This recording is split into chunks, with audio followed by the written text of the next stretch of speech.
So mga sangkay, meron na naman pong bagong balita ngayon tungkol po dito sa nagaganap na digmaan doon po sa Iran. Isa pong mataas na opisyal ng Iran ang pinatumba ng Israel. Ang tindi nito mga sangkay, no? At ito na lamang po yung ilan sa mga natitira, no? Na siyang kumbaga nagpapagalaw doon sa Iran. Kasi yung kanilang bagong upong supreme leader sana, yung anak ni Khamenei, nandun po ngayon sa Russia, nagpapagaling. Dahil nga may tumama sa kanyang paa, naputulan nga raw po mga sangkay. Ngayon, pag-usapan po natin. Anyway, bago natin ituloy-tuloy itong ating topic ngayon, sa mga hindi pa po dyan nakakapag-subscribe, Sangkay World Talks, alam nyo na, i-click nyo po yung subscribe button sa baba ng video na to, i-click ang bell at i-click nyo po yung all. Kasi dito lamang po tayo nag-upload ng mga mahahalagang impormasyon na dapat malaman nating mga Pilipino tungkol sa kaganapan sa ating mundo. Sa mga nanonood naman po sa Facebook, i-follow nyo po yung ating Facebook page, alright? Okay, ito po yung balita kasi mga sangkay. Ayon po dito,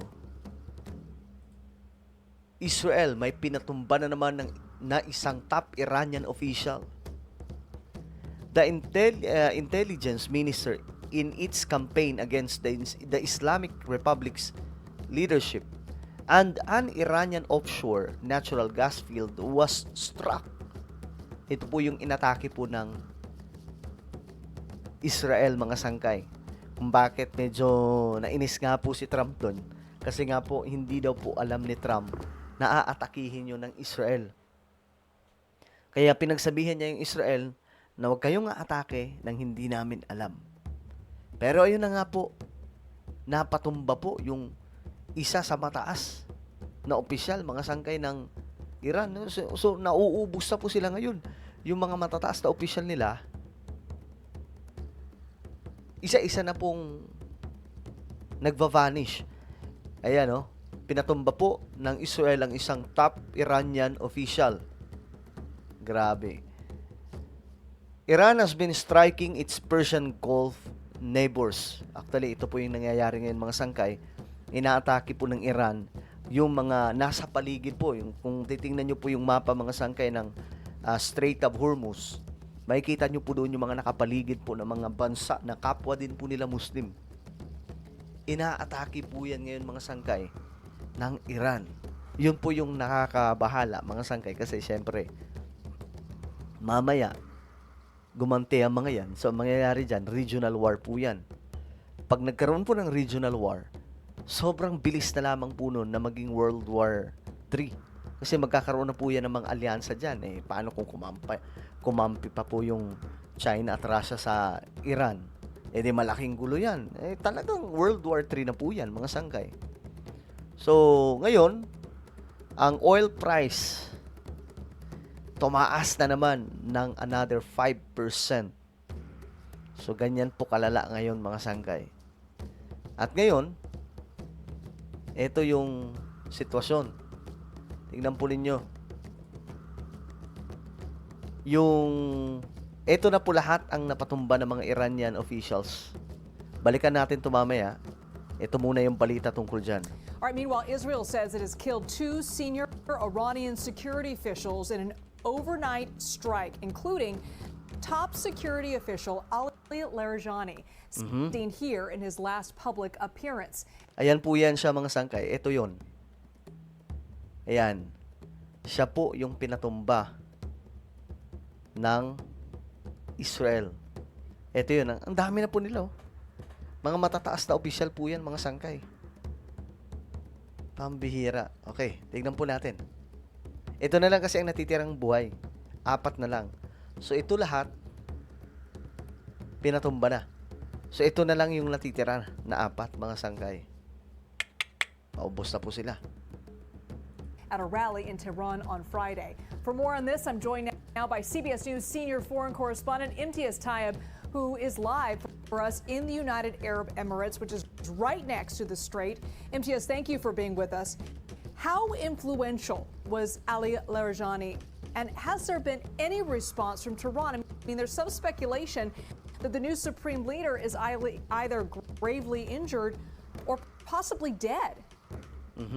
So gaano daw mga sangkay katindi itong top official na napatumba mga sangkay ng Israel. At ngayon, usap-usapan din po na posible nga daw pumanaw na yung anak ni Khamenei na siyang sumalo sa kanyang trono.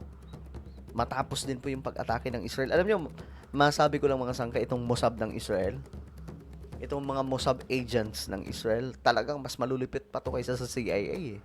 Ang gagaling po gumalaw. Elizabeth, good to be with you. Well, to answer your question about the Supreme Leader, until he actually comes and speaks out to the public, there's going to be a lot of speculation about the state of his health. There's some suggestion that he was badly injured in that strike on the very first day of this war that killed his father, the late Ayatollah Ali Khamenei. And there's some suggestion that he's in very deep hiding because, of course, he no doubt has a huge target on his back. Whatever the case, until he comes out publicly, that speculation will continue. We unfortunately have no way of verifying it, but when it comes to Ali Larijani, Ito na. Ito yung top official mga sangkay na napatumba. we still have not heard the Iranian leadership to confirm his death, but it's very clear that Israel has very good intelligence on the ground inside of Iran.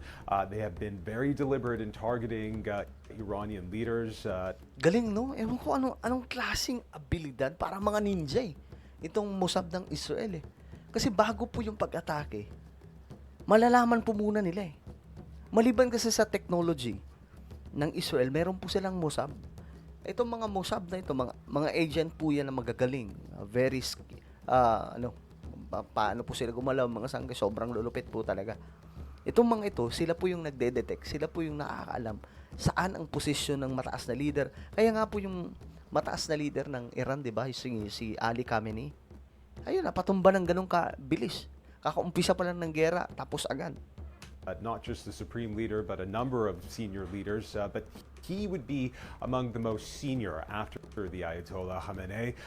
And it really just speaks to how significant he was to the Islamic Republic. Although he's had many public roles, it was the role he played behind the scenes, sort of as a negotiator, not just inside of Iran's structure through politics, but it was also a negotiator internationally, trying Grabe pala itong taong to to. negotiate with Western powers as well. In fact, we're seeing now that up until September of 2025, he was considered a possible replacement for the Ayatollah, at least from the U.S.'s point of view, seeing him as somebody quite pragmatic. But he was also seen as somebody who was willing to wield violence, very deeply involved in the January protests that resulted. Ang taong ito mga sangkay daw, ito siya, involved daw po ito nung protesta nung January. Ito siya. Alam niyo ba yung nangyari nung January? Marami pong pinatumba nun. 40,000, wala pa po. Isang araw lang daw po yun mga sangkay. 40,000 na mga tao ang pinatumba nila. Ito mga sangkay. Mga Iranian, mga kapwa nila Iranian, mga Persian, pinatumba nila. Ngayon mga sangkay, nung nag-umpisa na yung digmaan, tingnan po ninyo yung mga na-deads. Mga high-ranking officials po yan ng Iran. At ito ang pinakabago. Mataas na senior official ng Iran. So nauubos na sila. 4 na lamang po yung natitira mga sangkayan po. Sila na lang. Well, ano sa tingin nyo? Ano po ang inyong opinion? Sa tingin nyo ba, eto na ang katapusan ng Iranian regime? Comment down below. Huwag nyo pong kalimutan na i-subscribe itong ating YouTube channel. God bless everyone.